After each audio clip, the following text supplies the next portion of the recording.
আমাদের আসলে সবার যে কমিটমেন্ট ছিল আমরা একদম শেষ পর্যন্ত খেলাটাকে নিয়ে যাব। সো আমরা একদম শেষ বল পর্যন্ত ওয়েট করছি যে 10 উইকেট নেওয়ার পর আমরা ম্যাচটা জিতেই বের হবো। সো এটা আমাদের সবার মধ্যে একটা কমিটমেন্ট ছিল, তাই অনেক সম্ভব হয়েছে। সো আমরা খুব হ্যাপি যে আমরা উইন হয়েছি এবং সিরিজ লেভেল করে আমরা দেশে যাচ্ছি।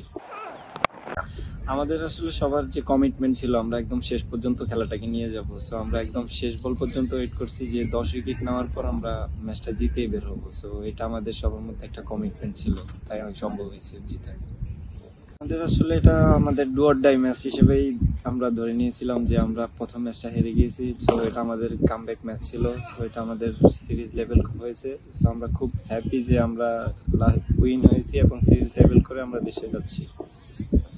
আসলে এজ এ ব্যাটসম্যান হিসেবে আমার কাজ সবসময় চেষ্টা করি যে যেখানেই খেলি পারফর্ম করার। আমি আসলে অনেকদিন পর ম্যাচে আসছি, কম্পিটিটিভ ম্যাচে। এখানে উইকেট খুব ভালো ছিল ব্যাটিংয়ের জন্য, সো আমি এটা ইউটিলাইজ করেছি।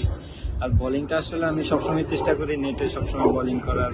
তো এখন অপরচুনিটি আসছে ম্যাচে বোলিং করার, তো আমি জাস্ট নেটে যেগুলো বোলিং করছি ম্যাচে ওইভাবে আর কি নিজের প্ল্যান অনুযায়ী বোলিং করে সাকসেস হয়েছে।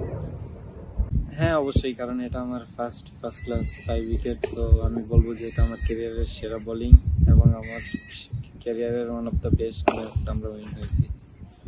অবশ্যই, কারণ আমরা লাস্ট আসলে একটা কথা আছে যে শেষ ভালো যার সব ভালো তার। সো আমরা লাস্ট 4 ডেটা উইন হয়েছি। এখন যারা সাদা বলে খেলবে ওদের জন্য শুভকামনা, ওরা যেন এই মোমেন্টামটা ধরে রাখে, তাদের ওয়ান ডে সিরিজ এবং T20 টুর্নামেন্টটা ভালোভাবে শেষ করে।